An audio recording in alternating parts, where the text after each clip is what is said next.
Hi, I'm Chemda. I'm Carrie. This is Gilmore Friends. You are our Gilmore friend for listening. And today we're going to talk about episode 17 of Season one. I don't know why that took so long to get out of my face because I'm staring at the title, actually. Also, thank you to everyone who subscribed and hit like. That means a lot to us. And it's helping us continue this. And we want to get through the entire series. Now we're up to episode 17. Join us at www.gilmorefriends.com. We're showing. I'm glad I added the W's because nobody knows to do that anymore. Very important. HTTP.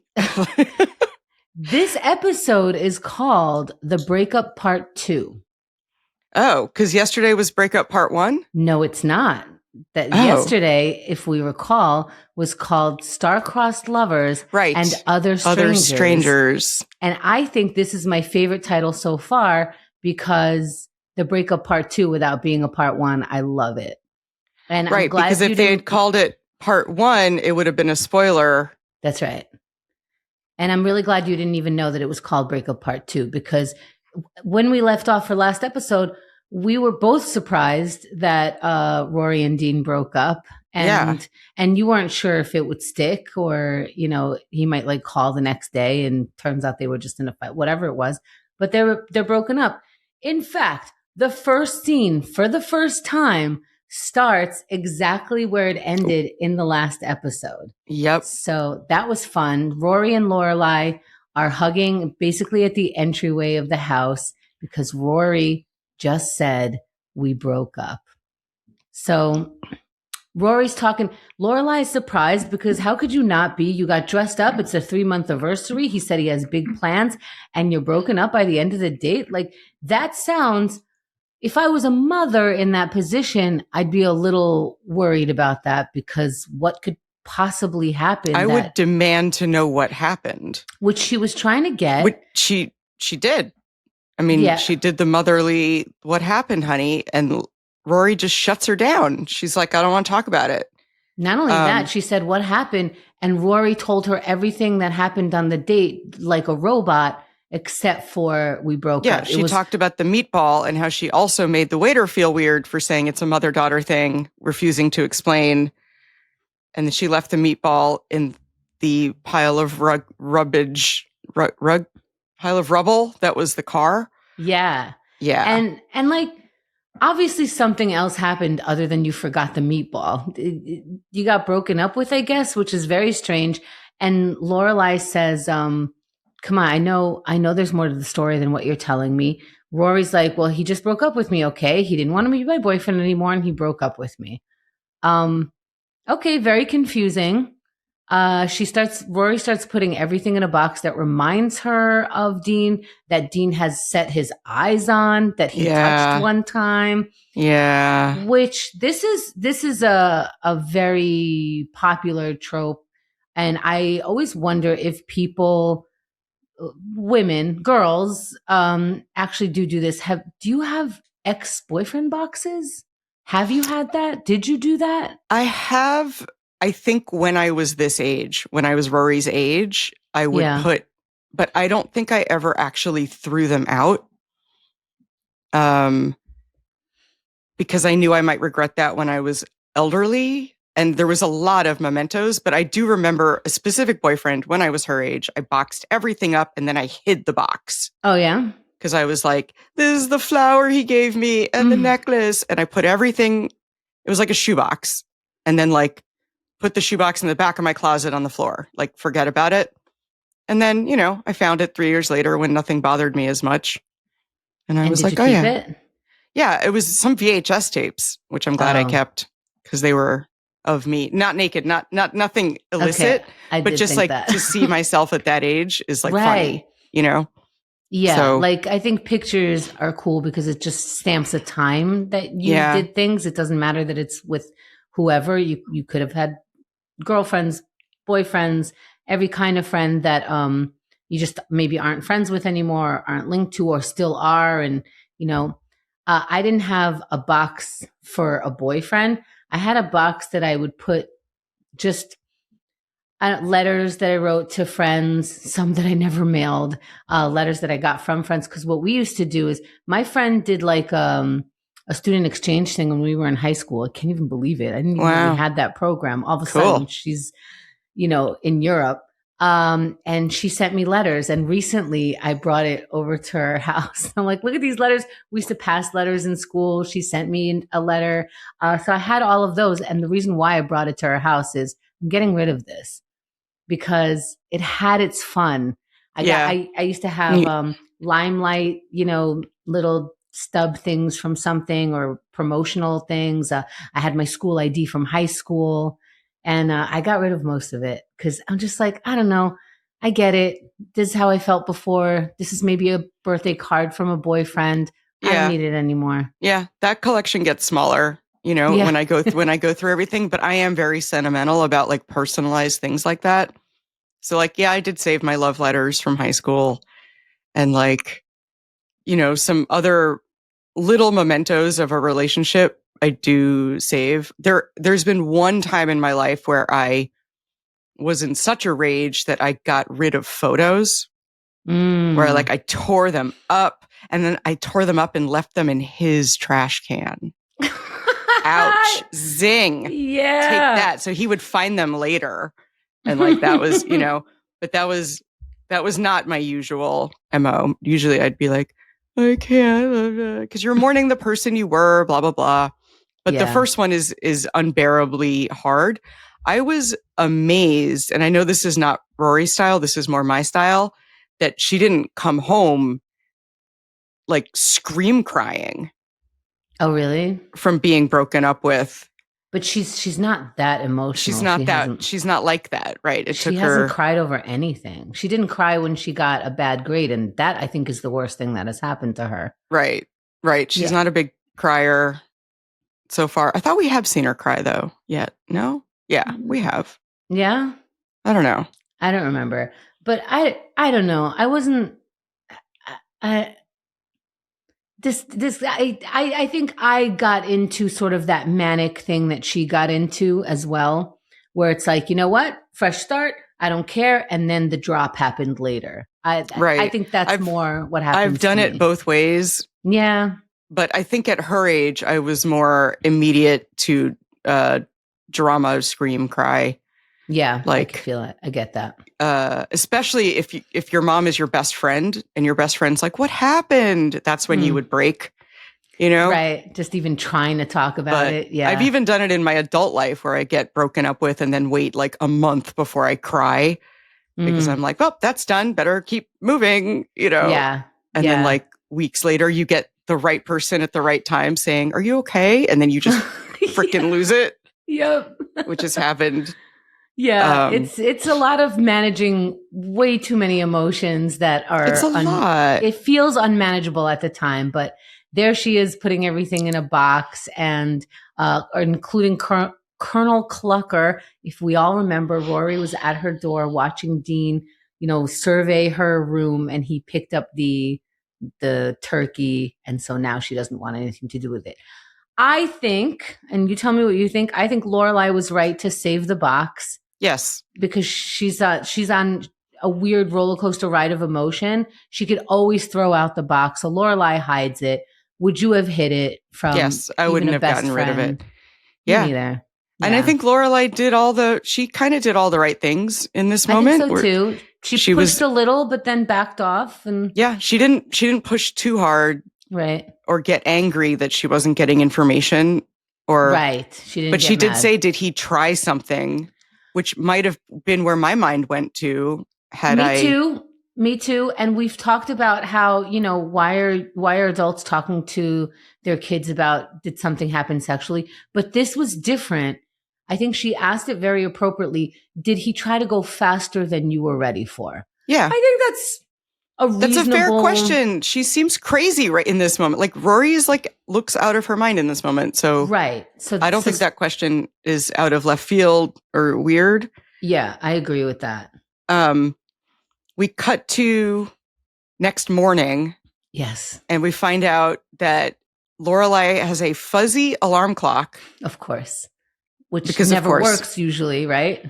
And yes, that is not an unreliable, fuzzy alarm clock. We also find out that Lorelai, who manages a hotel, doesn't work on the weekends. Right. Which is, all right, that's Which fine. you could be the, weekday manager. I imagine they have more than one, but she runs the entire inn, is what we understand. So she's the manager of an inn and doesn't work on weekends. Carrie says it and takes a sip. I don't know why it was significant. That's fine. That's No, that's interesting. Is that interesting? It's interesting, Carrie. Thank you. So then Rory bullies her into coming downstairs. Lorelai comes down at 6 a.m. in full makeup, earrings, rings, wearing a bra. She comes down in her own house, fully clothed. Which I don't find relatable at all. You get me downstairs at 6 a.m. I'm in pajamas. I'm not wearing earrings. Me too. My mother was not a fan of that growing up. And she's like, I can't believe you're here in your pajamas. And I'm like, yeah. Can I please have some moments without a bra in my day? Yeah. Can I? Yeah. My mom is also a come down for breakfast fully dressed person. Yeah. And I'm just like, this is my house. Like, that's stupid. Stupid mom. Shut up, Mom. Don't be so stupid. That's a dumb thing to say, Mom. Yeah. I do like that Lorelai says Saturday's the day of rest. Rory says, no, that's Sunday. And then Lorelai says Saturday is the day of pre-rest, which Rory says that makes no sense. I think it makes perfect sense. It is pre-rest. Yeah. Yeah, it's the one day that you could both wake up late and stay up go late. To sleep. Right. It's the sandwich day. Because Sunday you're freaked out about. Friday night you're recovering from Friday, and Sunday night you're afraid of Monday. Right. So Saturday's the only day. Pre-rest. It's pre-rest. You're recovering from Friday. That. There's got to be a church for that. Yeah, seriously. So then Lorelai comes down. Notices that Rory has completely rearranged the furniture where the couch was not even facing the TV. I thought Lorelai's response was fantastic. My mother would start calling doctors because who are you to even touch my furniture? This isn't yours. But I thought Lorelai was like, okay, she's going a little off the edge. It implies that Rory was up all night, or at least maybe up really late or up super early. Like Rory has not rested, it looks like. Yeah, she's in manic mode, which is understandable. Yeah. I didn't clock that the living room was rearranged. I thought we were panning over the living room because it had been cleaned.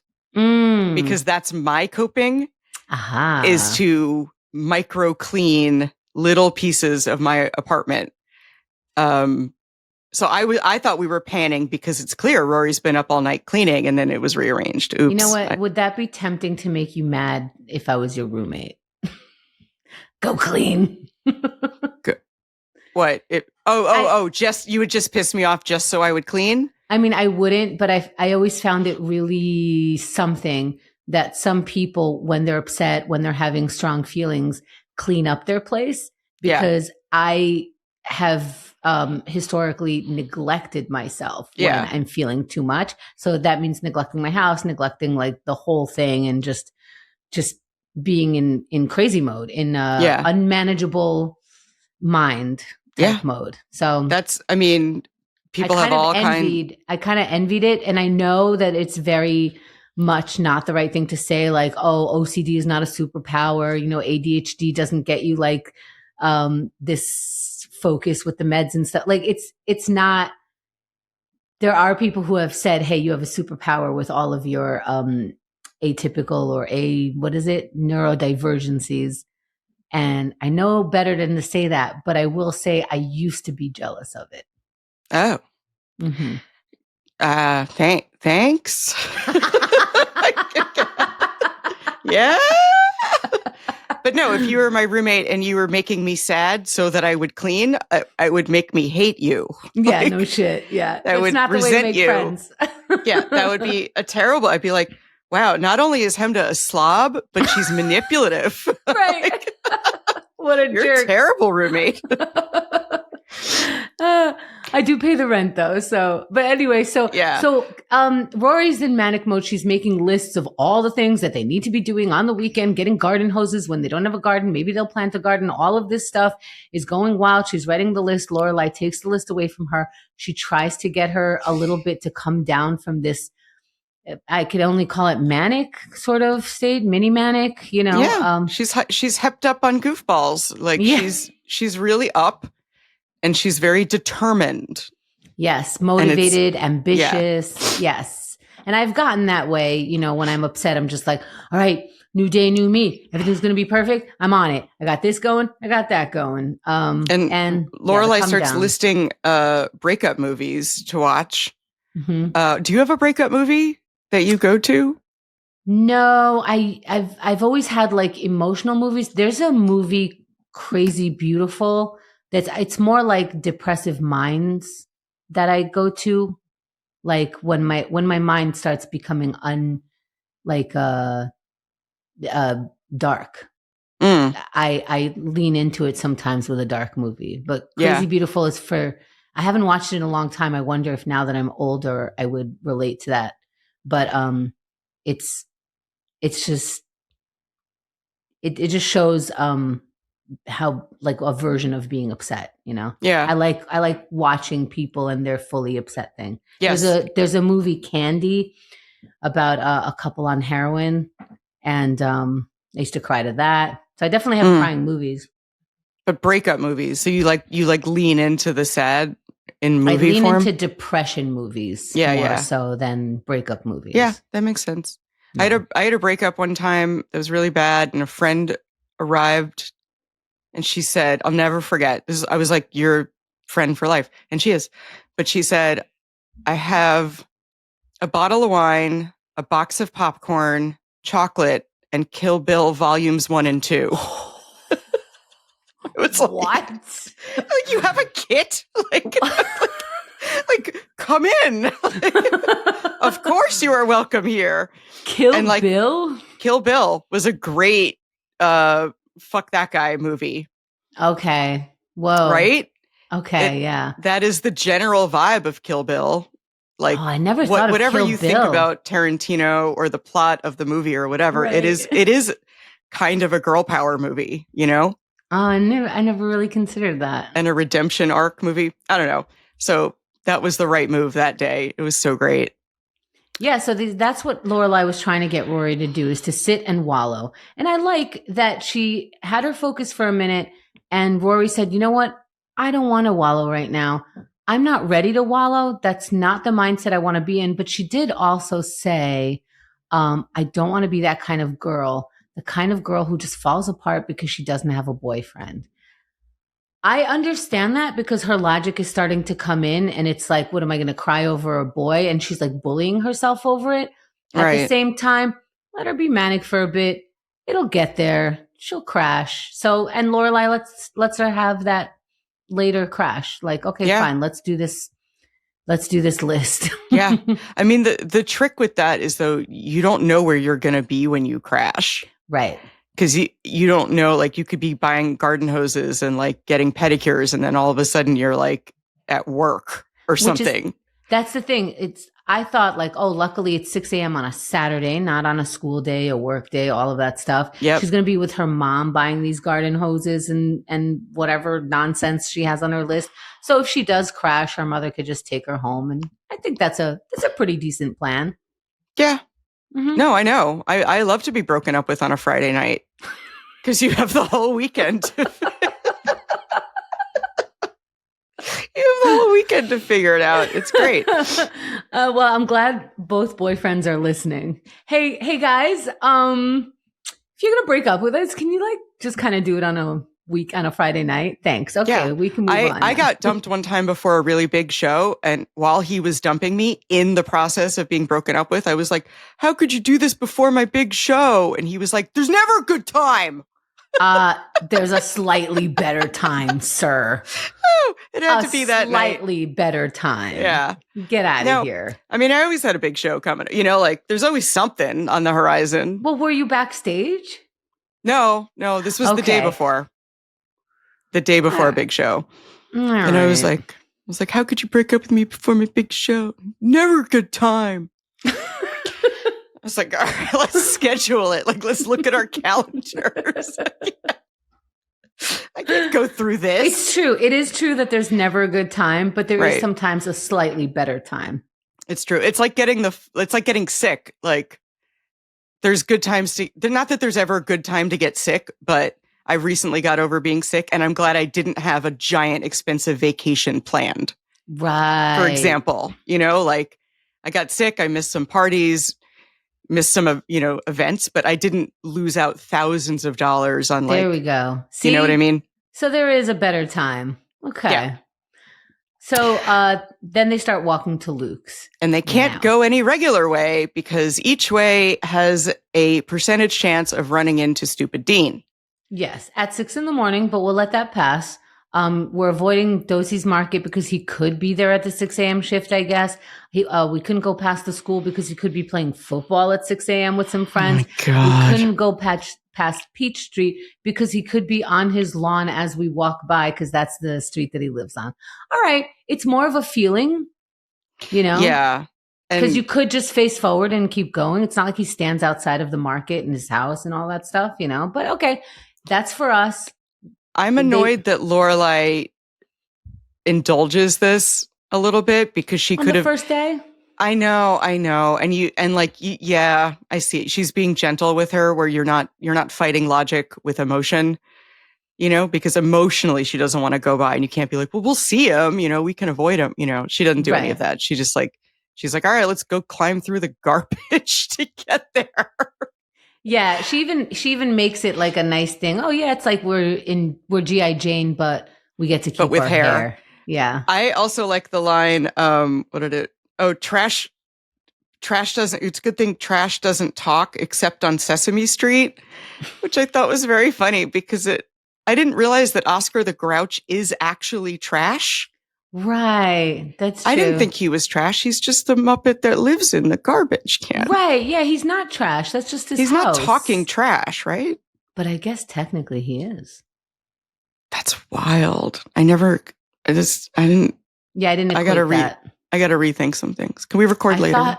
I thought that you were gonna say I gotta go read some stuff. I'm like, I gotta go read some stuff. All right, I gotta go write some research. I gotta write to some Congress people. I didn't realize that Oscar is trash. That's not cool. I'm gonna say he's not.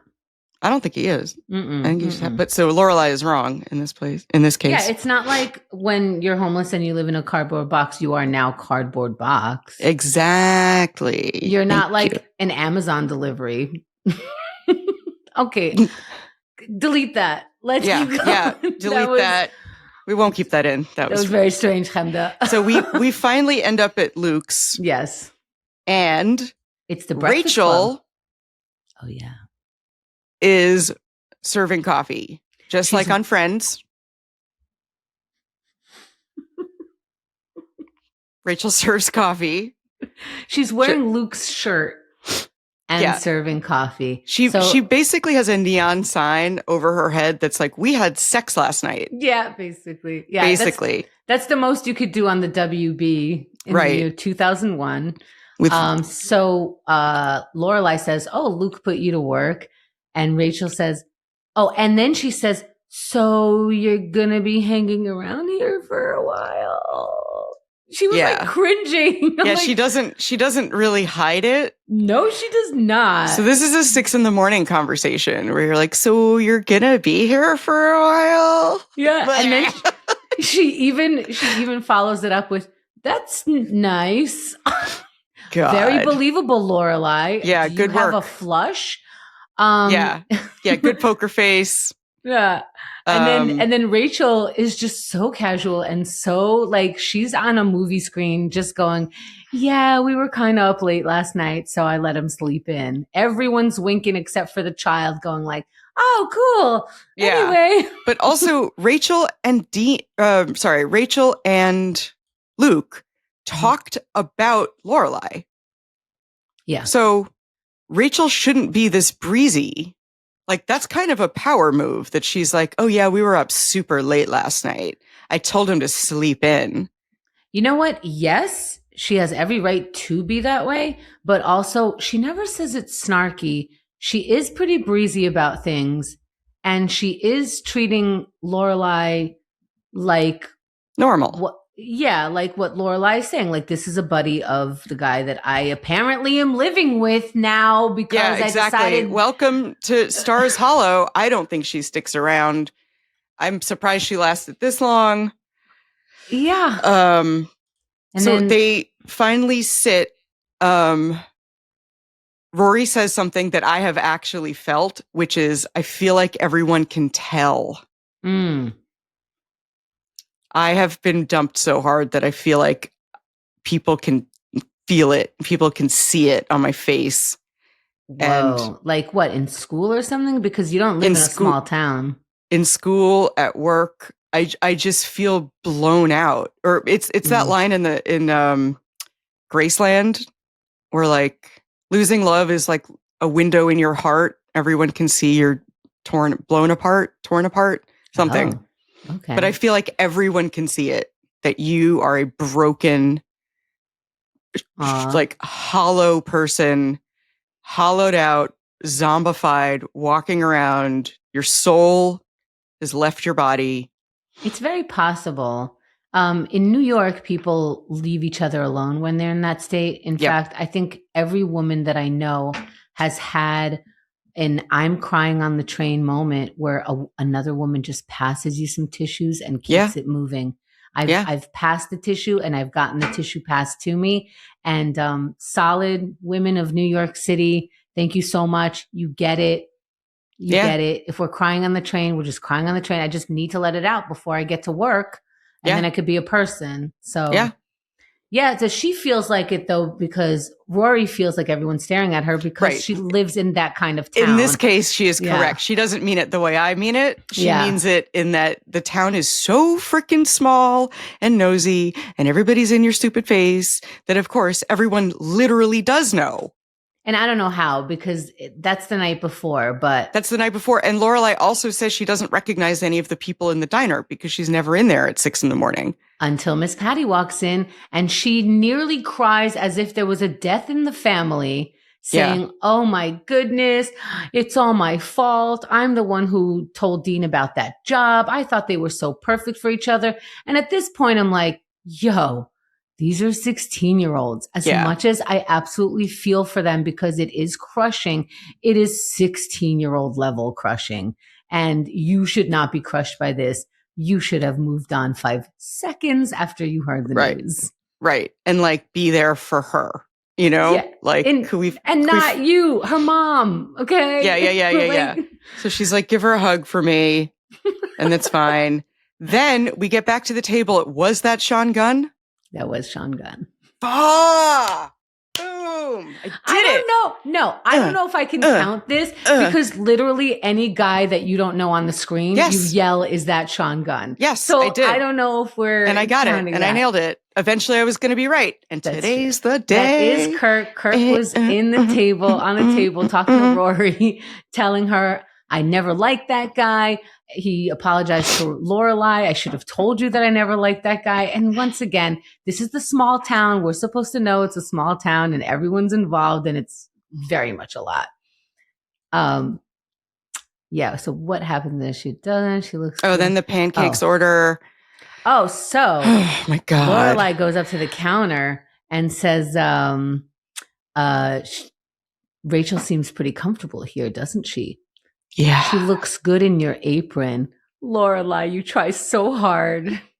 And good on you. It's the right thing to do. Right. But she always You have no claim on this man. No, but she looks good in your apron we see you, Lorelai. And okay, let's move on. Yeah. So Lorelai tells Luke that Rory and Dean broke up. So he's like, I'll put extra whipped cream. I'll get the strawberries. All of this Luke stuff. takes it really badly. Yeah. Luke's like, what? Oh, that's right. That's right. Rages out for a second. He like hulks out. Yeah. He actually says, I knew it. I just knew that kid was trouble. And then he said, he thinks he could do better than Rory. I'm like, oh, right. That triggers this thing in me that like, Luke sees Rory as kind of a child, like his child. Yes. And he has a very fatherly response to this. Yes. A father in 2001. I don't think. Right. Where anyone hurts my little girl, he's got to deal with me. And he doesn't even know what happened. She could have cheated on him. He doesn't know. Yeah. No. Yeah. Luke rages out for a second. And then he does the, I'm going to get fancy pancakes, blah, blah, blah. Eventually, Luke sees Dean pass outside the diner. And what did I say? This was very interesting. He runs out. And Carrie goes, oh boy, he's going to fight Dean. And I was like, why would you say that? I was like, is he going to beat the shit out of a teenager? And basically that's what happens. Effectively, that's it. It doesn't look like they're punching, throwing punches, but they're definitely wrestling. They've got each other in a hold.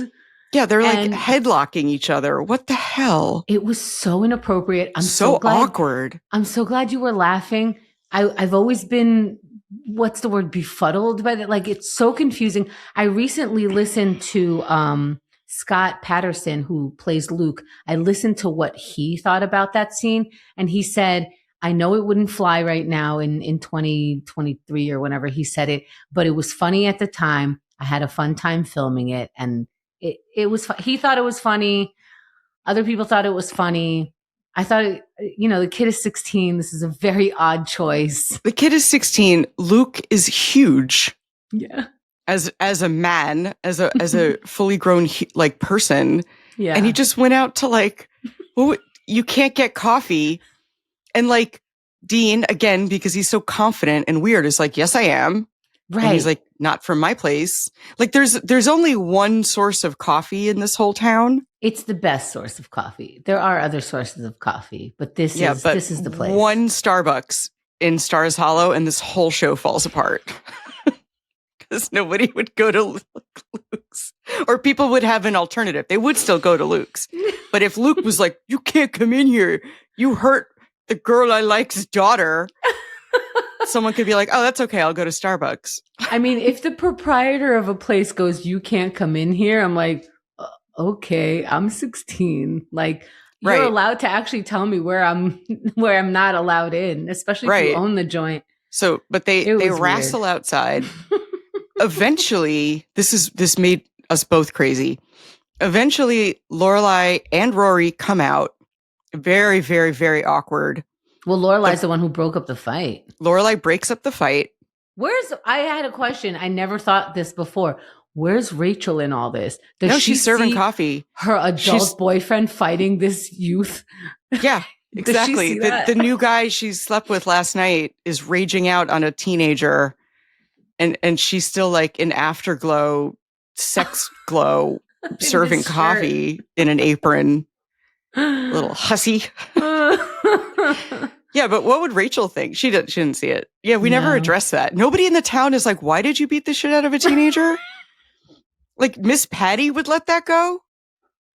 It's so weird. Miss Patty lived in a different time too. She was about to tell people about she was about to tell toddlers in the last episode how she danced in a cage for Tito Puente. I wanted to hear that story. It's quite the town. Yeah. Yeah. So now Lorelai and Rory are outside because of the kerfuffle. Yep. Rory says to Dean, "Are you okay?"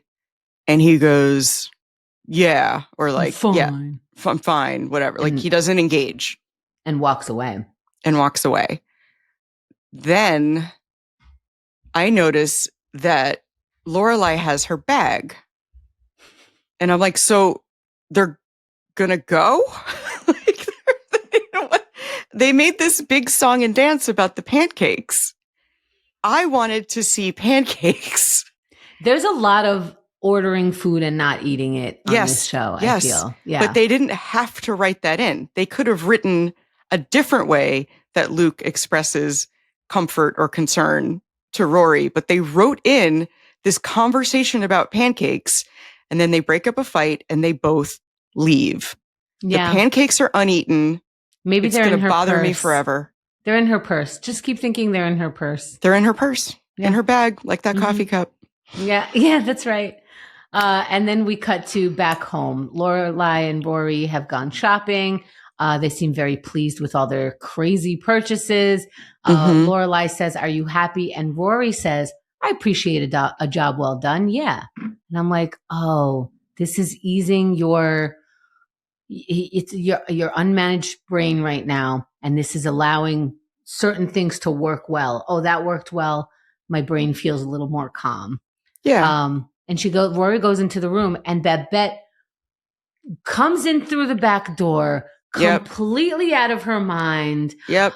I can help. I can tell her how, I've had a lot of bad luck with guys. She goes, I was once pushed out of a moving car. Babette, my God. What is her life? Well, now it's with Maury, so it changed, but yeah. Yeah. I know. But, I don't care that Babette comes over, but what it allows us to do is to have Rory overhear Lorelai saying, she's going through it. And she'll be fine. She'll be okay. Again, there's shoes on the bed. Yeah, Rory goes into her room to get over what she just heard two adults talk about her feelings. Yeah. Very strange. And the invite from Madeline for a party falls out of her bag. Yep. And I'm like, oh, she's going to go to the party. Now, what did Carrie say? Carrie said, yes, go to the party and make out with Tristan. And my head, I didn't make a face, did I? Mm-hmm. No. I did not make a face. No. But I was like, what is Carrie? This is a Chilton party. Mm-hmm. And Tristan's been after her in a weird, stupid, weird, abusive way after her since episode 2. So I'm like, oh yeah, she's going to go to the party and make out with Tristan. Because she's going to do it's like a rebound. It's a bad idea. You want to, I don't know. I've done some very poor idea rebounds. I am not one to talk about the bad idea rebound. I mean, that's kind of how jerks get a lot of play. Yeah. And that's broken hearts and sadness. Yeah. You can prey on sad weirdness. Yep. At one point, and I didn't write down who she was talking to, but maybe it was Lane. It was either Lane or Lorelai. And Rory says, I don't want him to be sad. Oh, she was talking to Lane because Lane saw him. Oh, so Lane comes over. Oh, Rory wants to go to the party. Yeah. Lorelai has a great suggestion. Hey, take a friend since, you haven't really been getting along too much. You just started to take a friend with you to the Chilton party. So Lane comes over before the party. Oh my God, Lane's hair. You sweet, sweet. I love Lane's hair in this episode with the little flip curl. Oh, she's got this little bob and only the flip on the bottom as if it's 1950. And boy, she put the rollers in. She looked so cute. So cute. And we found out that Lane is like 75 years old, the actress. Yes, yep. She was a Golden Girl after this. Yeah. She looks so good. Lane is cute. Beautiful. And so they're getting ready and Lane goes, I saw Dean. I didn't know if I should tell you. This is a really good conversation. I feel like I would have that conversation with my best friend where you're tiptoeing around the feelings, but you're also saying it. Am I supposed to not like this guy right now with you? Like I'm in it with you if you don't want me to like him. I don't know if you want to hear his name. I don't know if you want to sit at home and just watch movies. Yep. But she accepts, let's go to the party, and they go. Yep. But she says, I saw him, and if it helps, he looked really, really sad. And Rory says, I don't want him to be sad. And I wrote, why? Why not? I understand that because she has no ill feelings towards him. He just broke up with her. I know, and he was a jerk about it. And he was a jerk about it. Yeah. And he left her alone in a freaking dump. I agree, but I don't feel the need for other people to feel sad in order for me to. I don't know, 12 hours after the thing happened. I really don't care. If she was like, I saw Dean, I'd be like, he better be miserable. Really? Yeah. When you, that. if I do the breaking up and I'm the heartbreaker, I don't want them to be sad. But if I am the dumpy, somebody breaks my heart. Yeah. I want them to look sad the next day. Sorry. Oh, okay. Yeah. Okay. Yeah. I don't want him to be walking around like nothing happened. He better look miserable. Yeah, I guess so. Tell me, I had a friend run into an ex on the train. A friend of mine ran into my ex on the train, and I said, "How'd he look?" And my friend went, bad. And I was like, thank you. That's all I need. I don't know if it's true. I don't care. I just don't like thinking of my ex looking good. He shouldn't look good ever. Make him look bad. I don't know if he was lying to me. I didn't want any more detail. Did you talk to him? I don't care. I just want him. I want him to look bad. So that even it's very, very accurate, this 16-year-old conversation, or even the 36-year-old conversation. Yes, that's right. Yeah, because you have feelings. You have feelings. So yes. And then Rory sees the cornstarch that she stole when she got her first kiss from Dean. Lorelai takes it to put it in the box, but she says, yeah.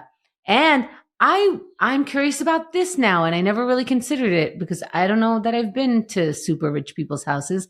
She said, look into somebody's sock drawer. Rich people have hilarious sock drawers. Now I need a sock drawer of a rich person. Rich people, tell me what's in your sock drawer, please. So I have seen lots of rich people's sock drawers in my day.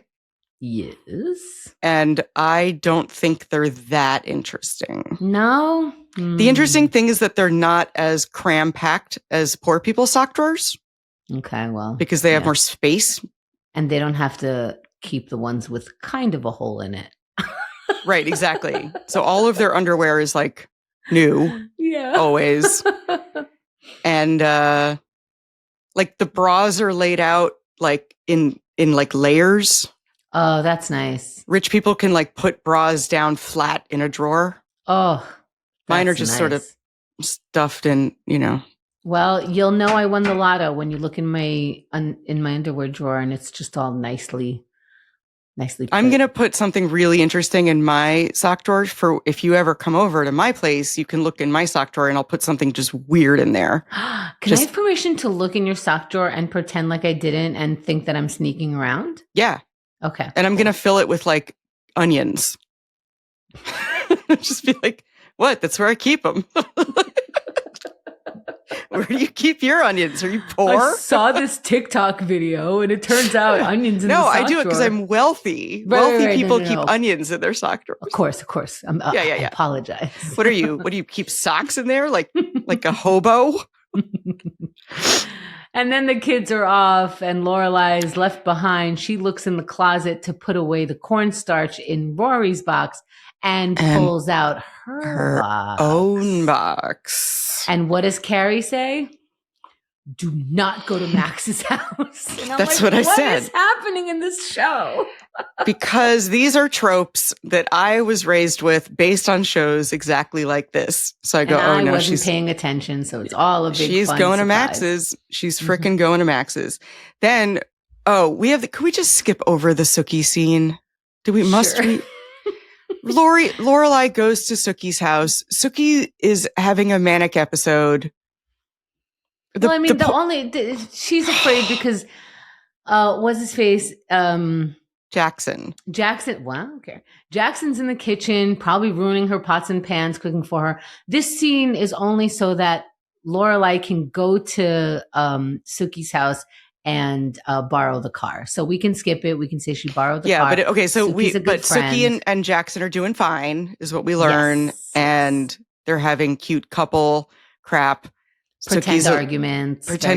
Sookie's a lunatic. Eventually she lets Lorelai borrow the car. Thank you. That was, do we need to go? No, we don't. Okay. We're good. And so then I'm like, where is Lorelai going? And I'm like, she's going to Max's. She's going to Max's.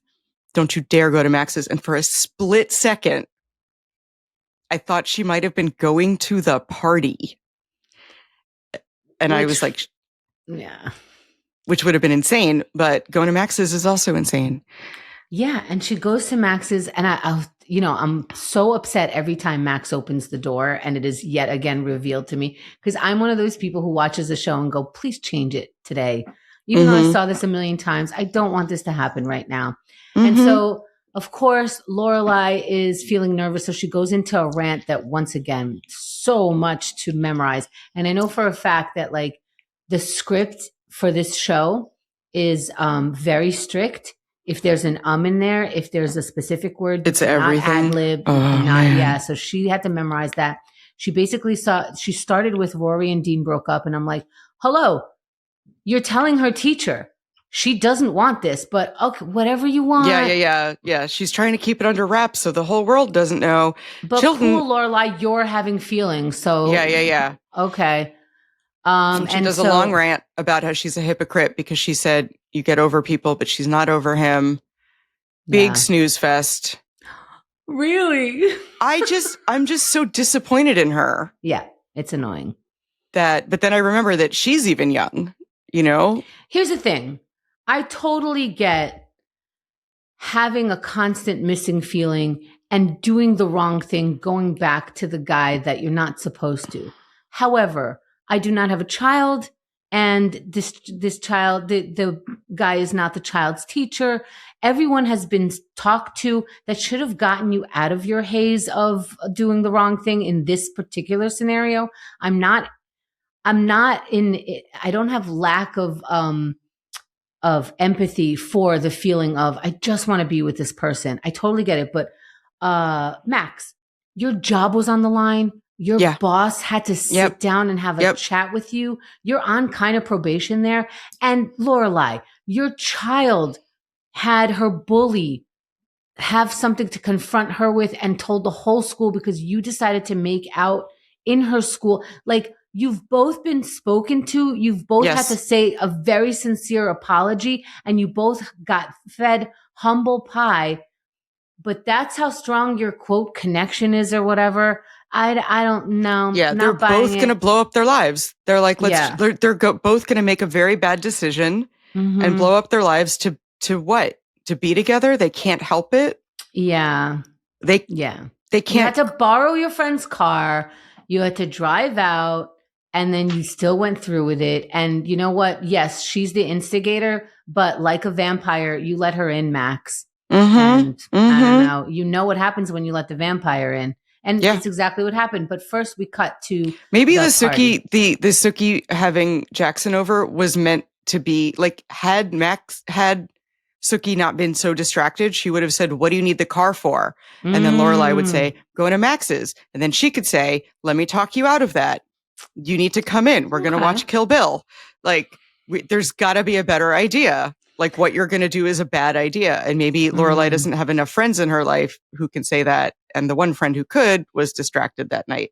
I don't know. Bad idea. Don't go to his place, you idiot. Yeah, I didn't like it. Nope. But we cut back to the party, the kids' party. Yep. Lane is so cute about it. She's like, this is so big. This is a mansion. Robin Leach should be here. It's like a teenage Sodom and Gomorrah, she says. Oh, Lane has never been out of her house for a hot second. I love it. I love Lane. They're both dressed so cute. I like both of their outfits are both 10 out of 10. And they're very childlike, which is so cute. Yeah. They're exactly 15, 16-year-olds at a party. It's great. Yeah, they're not too cool to have dressed up for the party with, like they did their hair. Yeah. They wear a dress to a party. And then Madeline, big invite, hands up in the air. She goes, you came. Yeah. Okay. Yeah. That's now, nice. I liked when we first encounter Madeline and other bully, Louise. And Paris. Paris has no lines for the greeting, and she's just glaring. She's seething. She's seething. But I thought, didn't they go to a Bengals concert together? These are Paris's best friends, Madeline and Louise. Yeah. They're her best friends, but that doesn't mean that she's a happy person. She's always upset, and she's not in her element. They're usually in school where Paris thrives. She loves it there. She doesn't love it at her home. She doesn't love it at a party. Right. She loves it at her work desk, doing the thing that she can thrive in. But I thought Paris glaring was pretty funny in this scene. If you just watch it over and just look at Paris, for some reason I locked onto her face and I was like, oh, this poor actress has no lines and just has to, like, the direction for her was like, just glare.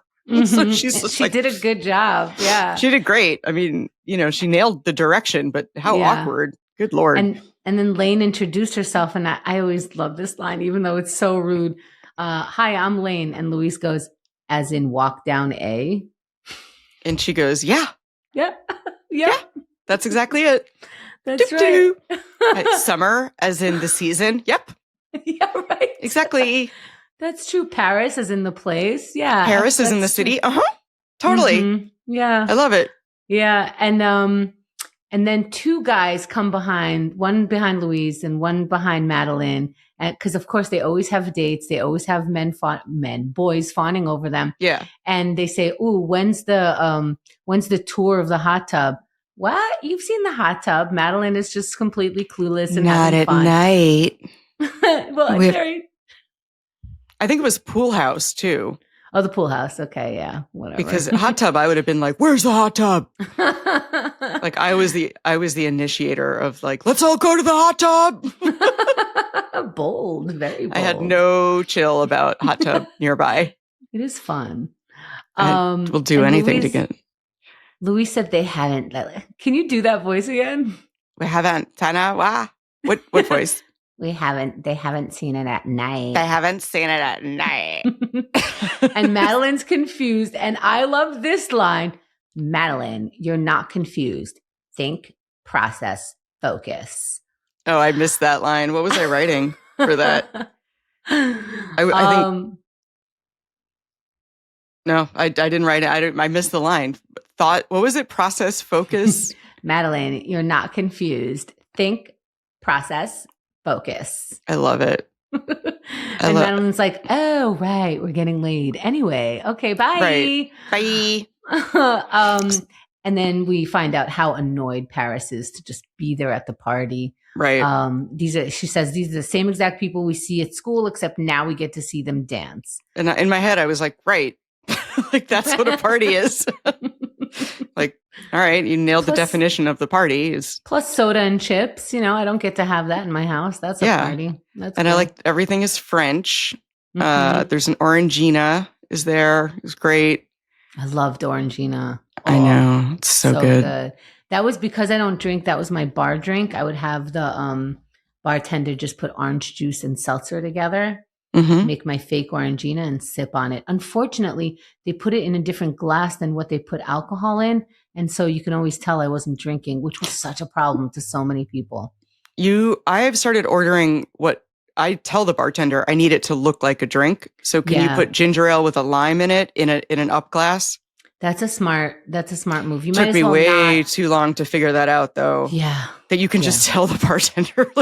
Well, because part of me feels a little ripped off because it is like less than half of the juice that I would get. And right. I don't know. It bothers me, but that's culture. No, but yeah. I know. When I would ask for like a cranberry and seltzer and they would give it to me in a pint glass. Yeah. And I'd be like, yeah, but now it doesn't look like a drink. Right. Now it looks like I have a sippy cup. So give it to me. Now this is going to be the topic of conversation with exactly. everybody I meet. Give me a martini glass with water in it. Ooh, and it would be less awkward than holding a pint glass of cranberry juice. You know what I mean? Yeah. Yeah. Yeah. But anyway. Yes. So Paris is, Paris said, "Where is your boyfriend?" Rory actually tells her the truth because they do have a sort of thawing between them. They're like school chums. And Paris says, "At least you had a boyfriend," which is so Paris. It's so the line that, of course, and like kind of made it about her. Like, what the hell kind of comforting thing is that to say?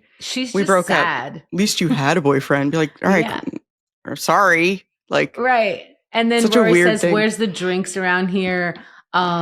Keep up, because I'm not turning around," says Paris. And then this by Lane, "You didn't exaggerate about Paris." And Rory says, "Paris needs no embellishment." Nope. Love that line. Paris needs no embellishment is the actual truth. I'm glad that Paris lived up to her reputation in front of Lane. It would have sucked if she was really nice and Lane would have been like, "What's your problem?" And it would have been very funny if she had suddenly been nice. But no, Lane clocks Paris exactly like everyone's on their Paris as they Paris, are 100% of the time. Love it. Gotta love it. Very consistent. And then we suddenly run into Tristan, who's having a fight with Summer. He says, "Tell me what you were doing locked in the bathroom with Austin. You're my girlfriend." She calls him a caveman.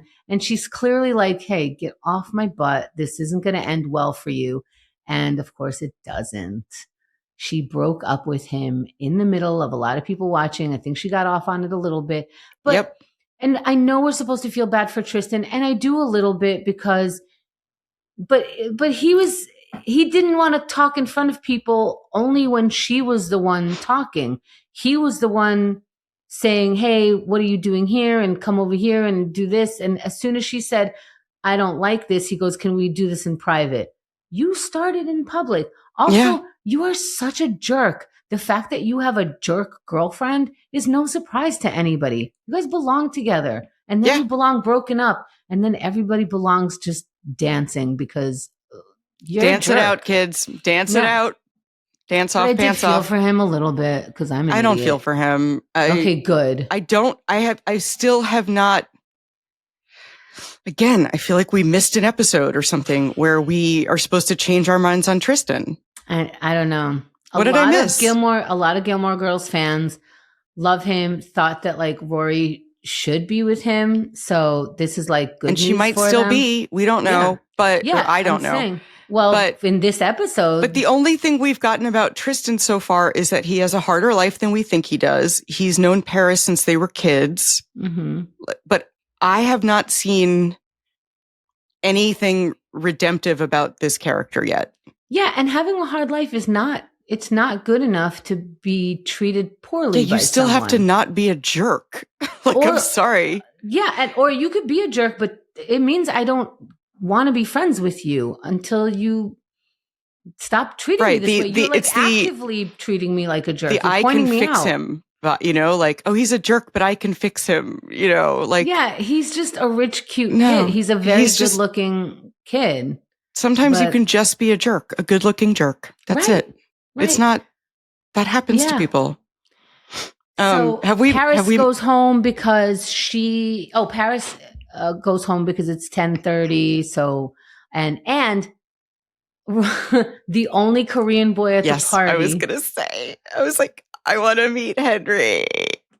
He finds Lane, and Lane's like, oh my God, he's got his Korean girl radar on. I don't want to do this. Then she ends up having a ball with him. He seems like a nice guy. It turns out he is. He's like, he ticks every box that her parents ever wanted. He's going to be a doctor. He's a good kid. He knows Korean fluently, like all of this stuff. It's so good. Yeah. I love Henry. I am disappointed that the only two Asian people on the show found each other. Yeah. It also makes sense. I mean, the way they wrote it was not completely just racist, is what I'm saying. Right. And at least had some merit. They should have been speaking Korean to each other. Oh, that's too far. But yeah. But that's how it seems. Like Black people should stay with Black people, and Korean people should stay with Korean people, and rich people should stay with rich people, and poor people should stay with poor people, and we shouldn't be mixing. True, but it does. Let's say I'm at a party and the only other guy there that speaks Hebrew, I might throw a Hebrew word in for him. We might have an easy back and forth for a second, but yes, it is here's the Korean people together. But I don't know. Black people give each other head nods when they're the only ones in the room. But because they're the underclass, though. You know what I mean? Right. Right? Because they have to find an ally in any. I give another woman a nod if we're the only two women in a space of men.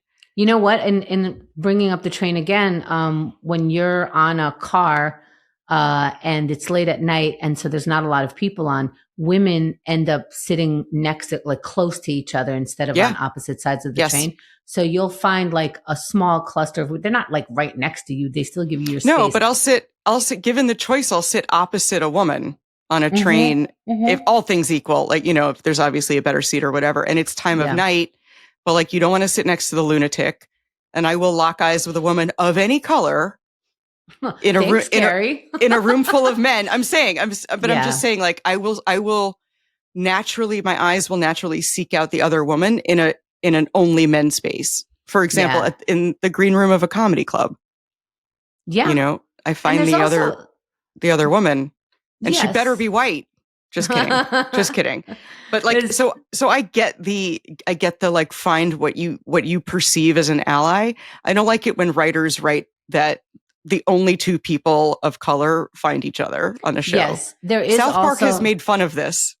And it's fine. I just think this was the most natural way to do it. If you're going to do it as a first generation, I found this to be okay. And also, I imagine that his parents are looking for him to find a nice Korean girl. So he's like, well, here's one. Let me I mean, I like that they said it out loud. Yeah. Yes. Made it better. You're right. That did make it way better than like, oh, what a coincidence. Yeah. Or they just like, oh, you're the only person I find cute. And it's like, oh, really? I wonder why. Let's just keep wondering forever. What? Right. Okay. Let's just keep wondering forever. Yeah. Yeah. It's true. There's all of that exists. And I don't know.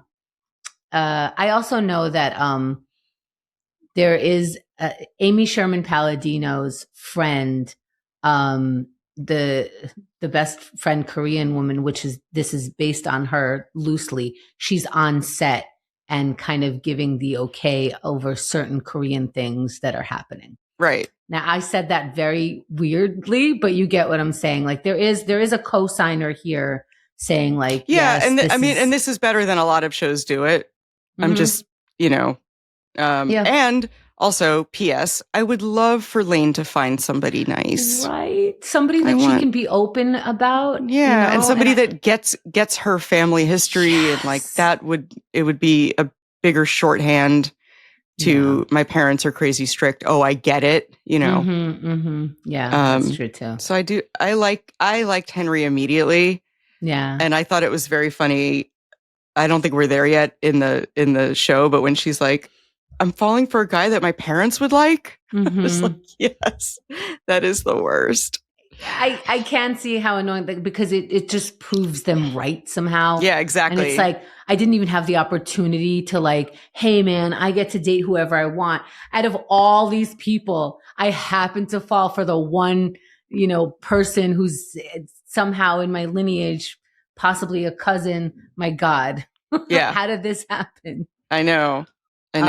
Or that I also, as a person who like what people were trying to get me to date within my culture and my religion, there's a slight aversion to people who look like my brothers.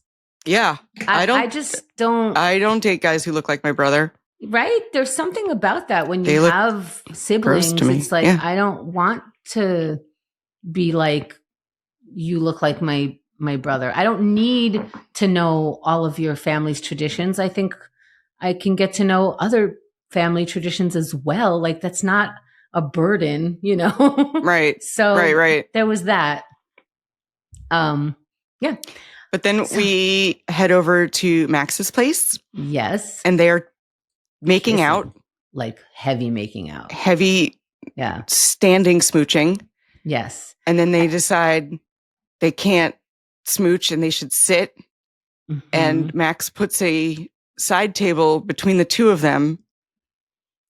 And they talk over the table and they're like, we gotta smooch. And eventually Max flips the table in his own house, his own table. But isn't this what we learned about how Max... This is why they couldn't get together. Remember, he's like, I don't know myself around you. I don't trust myself around you. This is why he broke up with her. He's so He deranged. can't help himself around her. He's He says flipping that. tables in his own house.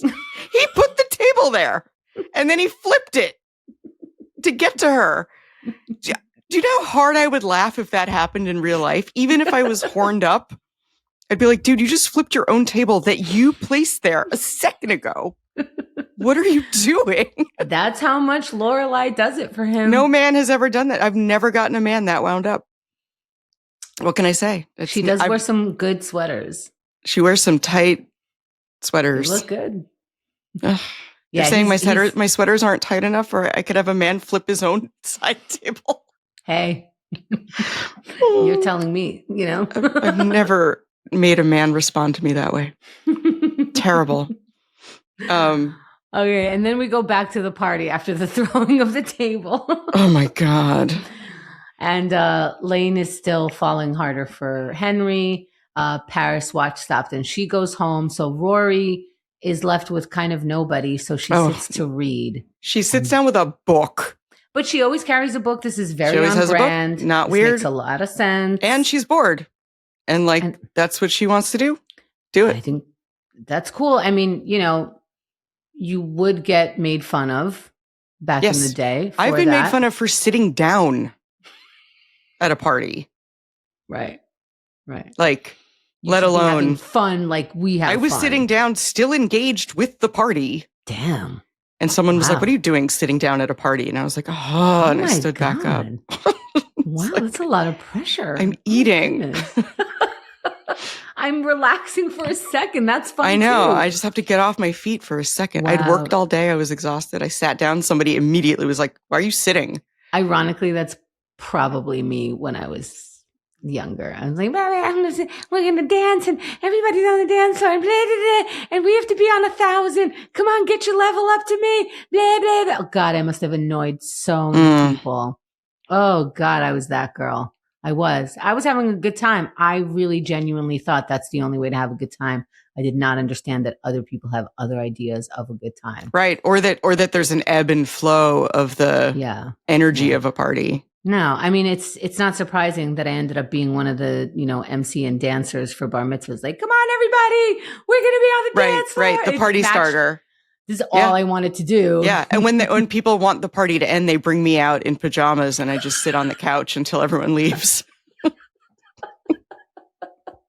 We they're just different strokes, And I admire Lane for being herself again. She wants to sit and read at a party. You go, girl. Okay. Rory, yeah. And I like that Lane is being the one more dance and out and her she's hair. She's allowed out of her cage tonight. She's allowed out of her cage. I like that she's not going berserker, but that she is really cute in this episode. So cute. Oh, I love her. Yeah. Then we cut back to as Rory is sitting and reading, that's when Tristan and Summer get into their fight. Yeah. And we see Tristan gets dumped. Yes. Oh, he hadn't been dumped yet. That was that scene. All right. Yeah. So we watch him get dumped, which we knew was coming because she was dancing with somebody else, which in high school means an affair. She was also in the bathroom with someone, and that's odd. What are you doing in the bathroom with Austin? Then let me know that. You know what I'm saying? Mm-hmm. Can I get to know you? You're doing secret things. That's odd. But you're a jerk, so whatever. I don't care. So we go back to Max's house. They are post-coitus. Now, you and I had the same look on our faces. And we didn't talk about why we had the look. I looked. It was just icky. Oh. I looked disgusted, and I wrote down why. Mm-hmm. And I just wrote Max's nipples. I don't know that it was the nipples that got me, but I love that it was the nipples that got you. Because I don't want to see Max's nipples. As we were watching, Carrie goes, I don't need to see his nipples. I don't want it. I just don't want them to be in that position. I wanted to separate them like Lorelai separated Dean and Luke when they were fighting. Just don't do this to yourself. Stop it. It's no. But there they were. And correct me if I'm wrong. I see a little bit of Lorelai. She's a little dimmed after they have sex because she's way into it. I think she absolutely loves how much Max cannot control himself around her. Yeah. And she's his drug. But once he takes the drug, she's like, yeah, we're cool. Something about her heat dims and something about his heat just gets a little lit higher. So, and she's like, all right, I'm going to go home. And he's like, what the? And she says, I don't want to leave. I want to think of a solution, but I can't think of anything. So I got to go return Sookie's car. And his idea is to talk. So they're going to have these phone calls. And whatever. Because that's going to be different somehow. What can you talk about? I mean, you can get to know each other instead of just locking lips and jumping into bed. You can maybe have a relationship that doesn't interfere. But I think you're right. Has a relationship ever once gotten better by getting to know someone? Wow, Carrie. You just said that. Okay. Holy wow. My goodness. That should be on a t-shirt. Put that on a t-shirt. That's our t-shirt idea. Put that on. So someone put that on your Tinder thing. Yeah. Can we skip the getting to know each other? It's just not, it's boring. I know why you're here. We both know why you're here. So that's what they decided on. We cut back to the party. Okay. Now, are we at the piano yet at the party? Yes, all right. We are. Once I saw Doofus Stupid Head sitting at the piano, I was like, oh my God, they're going to kiss. You did say that. Rory walks in, sorry. And she could have he didn't even notice she walked in. Mm-hmm. She could have just backed out and closed the door. Yep. Instead, she's like, sorry. And he's like, what does he say? Why does she come over? Well, she like, says, whatever. I'm sorry about summer. He says, I don't want to talk about summer. And so she goes, oh, so how'd you do on that biology test? Oh, Rory, if you were not that pretty. I don't know what you're so pretty. Would. I am so confused by this scene. And I don't. Oh, you know what? Here's how I explain the scene. She is making terrible choices because she is devastated. It's not been 24 hours yet. Yeah. And her heart is broken. Yeah. And she is upset and making bad decisions. And I think that's fair. You're 16, even in your 20s, even in your 30s. Lorelai is busy making a bad decision too. The reason why we're harping more on Lorelai's bad decisions because she's older and has a kid and is doing it with the teacher. This is just a regular oopsie with Tristan. Right. Although maybe we should see that the oopsie with Tristan is kind of the same. You always make bad decisions when you're heartbroken. Yeah, you gotta take some time before you make any decision. Yeah, you're right. I mean, I'm definitely had a mistake rebound for sure. Yeah. So I get it. I just don't know why it has to be Tristan. I mean, don't you? Bad. But he apologizes to her, which I almost didn't hear. You had to remind me that that's what he said because I was writing, "Leave the room." WTF? Rebound? Question mark. But she's also speaking from her empathy and she believes everybody's nice. She has been nice to Paris for most of the time. She had one outburst, but she's been nice to Paris no matter how mean Paris got to her. So it's not that crazy that she's nice to Tristan no matter how mean he is to her.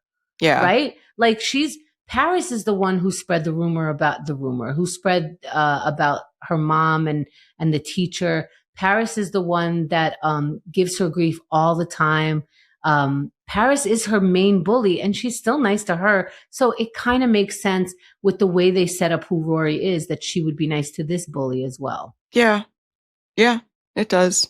And also she's heartbroken and then they smooch. Kiss. And I lost my mind. You did. You almost left and I was like, please stay. There's one more scene. You actually walked out. I did walk out. But I couldn't because the headphones were in. I know. The headphones are the handcuff here because they're wired. Yeah, so we go back home and Rory is with two of the most giant tubs of ice cream. Mm-hmm. One on her lap, one on the table, on the coffee table. She's sitting there eating.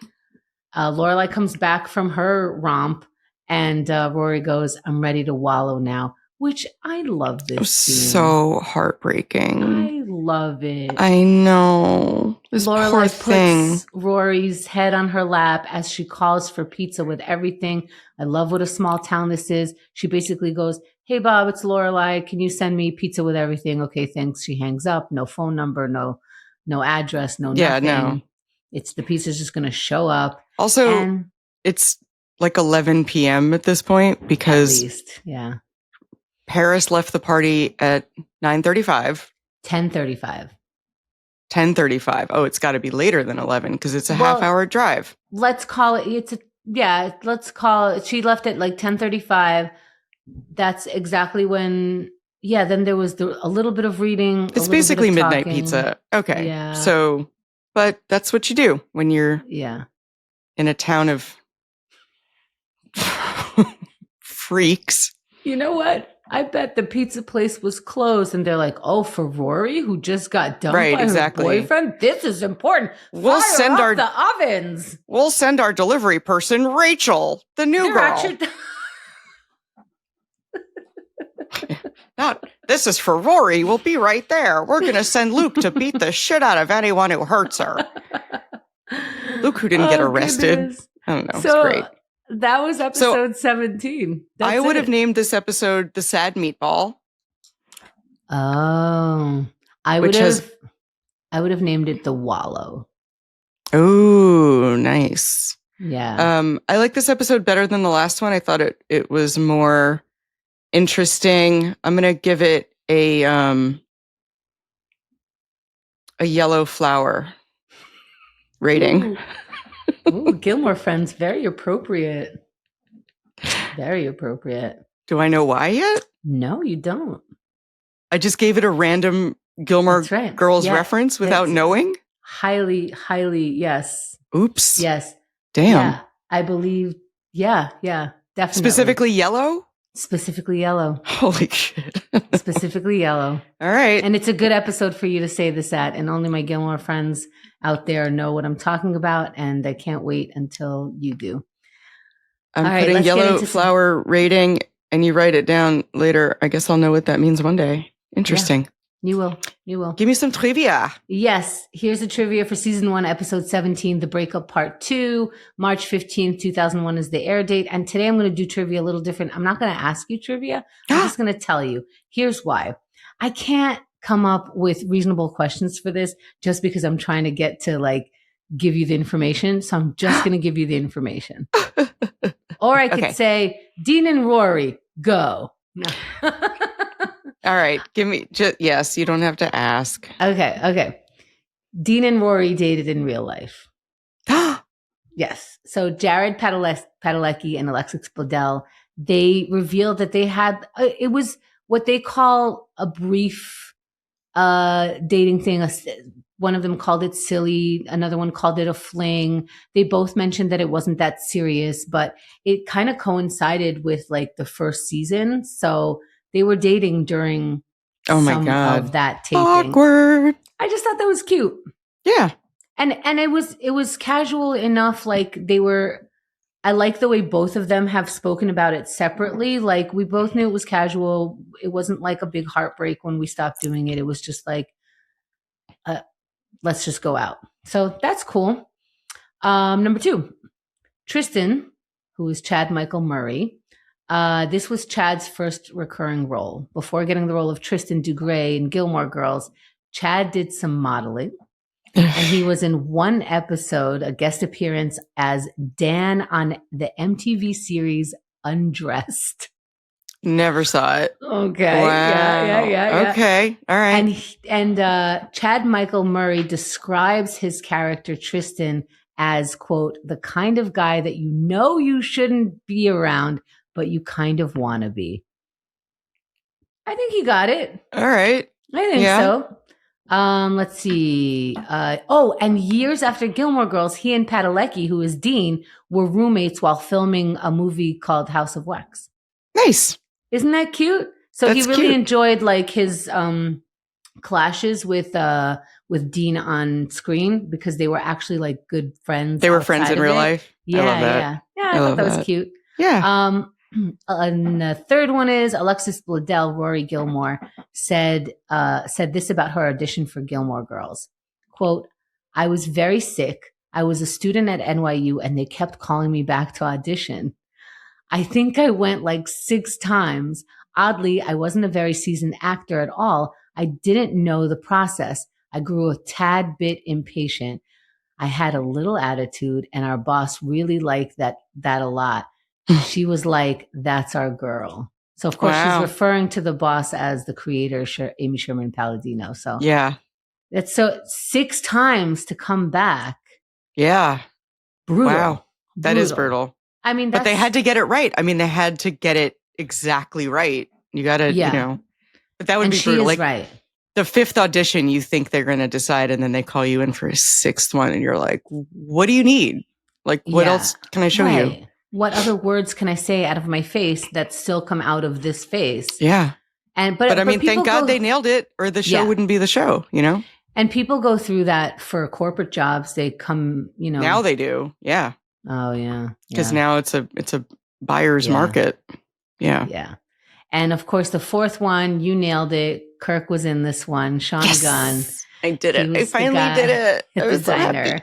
I was so happy for me. We're going to keep looking for Kirk as if he's Waldo, because I like this game. I like this game too. Yeah. This poor dude. I love it. Yeah. So that's my trivia for this episode. What kind of predictions do you have? I mean, we left off Lorelai and Max slept with each other. Yep. Tristan and Rory kissed. Everyone's doing things they're not supposed to. So Lane is the only one with Mr. Cho. So I want Lane and Henry to get married naturally. So does her mom. I think we're headed for a Tristan Dean love triangle. It's the only thing I can see. I don't think she ends up with Tristan, but I think he pursues her harder now that they smooched. And then I think by the time Dean gets his head out of his ass and like demands Rory back, she's going to be like, no, I don't want either of you. Okay. Because this is annoying. I like that. And I know that we're doing the mother-daughter parallel, and that we are also setting it up for, we've been setting it up for the Max Luke love triangle. I think Max and Luke should get together. What happens with Rachel? She dies. A horrible death. Then he can continue to pine for her, and then exactly. She gets her damn sweatshirt back, and she dies in it. She trips over a honeybee on the street and smashes her face into a cinder block and dies. I mean, Carrie, you nailed a lot before, so it could be exactly what happens. We're going to find out. I love that we're going to find out. I don't know if anyone noticed, I was sipping from my Gilmore Friends mug. I love this mug. I got the cappuccino one, and we're sending you the regular one. And just really quick, this is available on GilmoreFriends.com. And go to GilmoreFriends.com, click any buttons in front of you. Thank you for listening. Go to GilmoreFriends.com. Thanks for listening. We'll see you next time. Bye. Good night.